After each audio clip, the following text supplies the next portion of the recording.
In this video, we're going to talk about the main difficulty with recursive descent parsing, a problem known as left recursion.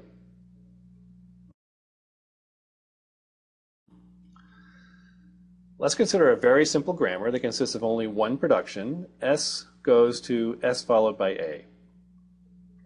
So the recursive descent algorithm for this production is the following. So we just have a function called S1 for the first production of S. And it's going to succeed if the function S succeeds, and then after that succeeds, we see a terminal A in the input stream.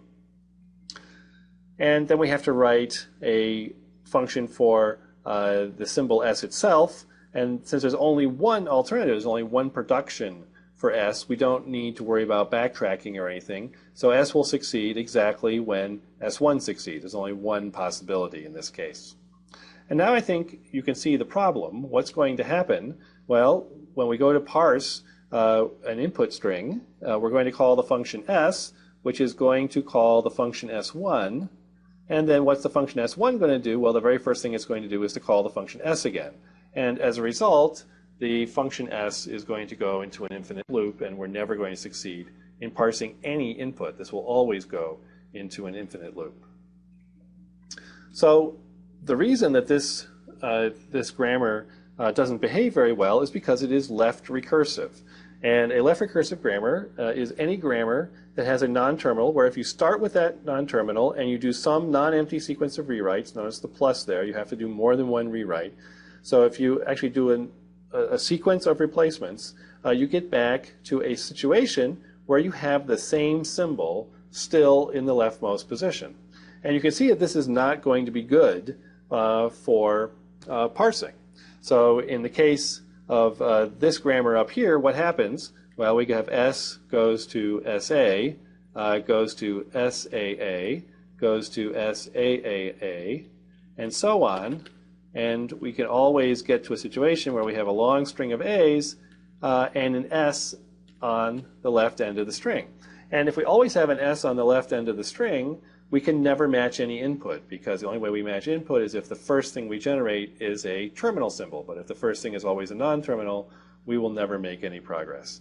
And it just doesn't work. I mean, recursive descent does not work with left recursive grammars.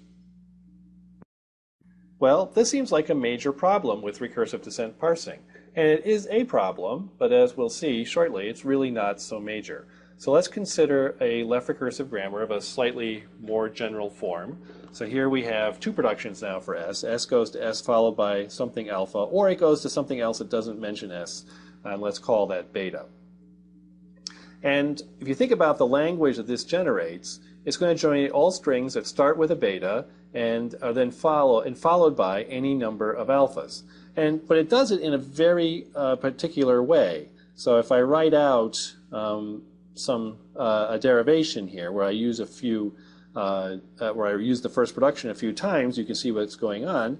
So I get S goes to S followed by alpha, and then S goes to S followed by alpha alpha, and then S goes to S followed by alpha alpha alpha. And if I repeat this, I get S followed by any number of alphas, and then in one more step, I can put in beta, and I get beta followed by any number of alphas. So that's the proof that it generates that language. That's the language that begins with a beta and then has some sequence of alphas. But you can see that it does it right to left. It produces the right end of the string first, and in fact, the very last thing it produces is the first thing that appears in the input. And that's why it doesn't work with recursive descent parsing, because recursive descent parsing wants to see the first part of the input first and then work left to right. And this grammar is built to produce the string right to left. And therein lies the idea that allows us to fix the problem. So we can generate exactly the same language producing the strings from left to right instead of right to left. And the way we do that is to replace left recursion by right recursion. And this requires us to add one more symbol, in this case, to the grammar. So instead of having S go to something involving S on the left, we'll have S go to beta. So it produces the first thing, notice, in the very first position. And then it goes to S prime. And what does S prime do? Well, S prime produces what you would expect, a sequence of alphas, and it could be the empty sequence. And if you write out an example derivation here, we'll have S goes to beta S prime, which goes to, now using the rules for S prime, goes to beta alpha S prime, goes to beta alpha alpha S prime, goes to, and after any number of rewrites, we get beta followed by some sequence of alphas followed by S prime. And then in one more step, we use the epsilon rule here, and we wind up with beta followed by some number of alphas. And so you can see it generates exactly the same string as the first grammar, but it does so in a right recursive way instead of a left recursive way. So in general, we may have many productions, some of which are left recursive and some of which are not. And the language produced by this particular form of grammar here is going to be all the strings that are derived from S that start with one of the betas, so one of the things here that doesn't involve S, and then it continues with 0 or more instances of the alphas. And we can do exactly the same trick. This is just generalizing the idea that we had before, where we only had one beta and one alpha, to many betas and many alphas. And so the general form of rewriting this left recursive grammar in using right recursion is given here. So here, each of the betas appears as an alternative in the first position. We only need one additional symbol S prime, and then the S prime rules take care of generating any sequence of the alpha i's. Now, it turns out that that isn't the most general form of left recursion. There are even other ways to encode left recursion in a grammar, and here's another way that's important. So we may have a grammar where nothing is obviously left recursive. So if you look here, you see that the S doesn't even appear on the right-hand side here.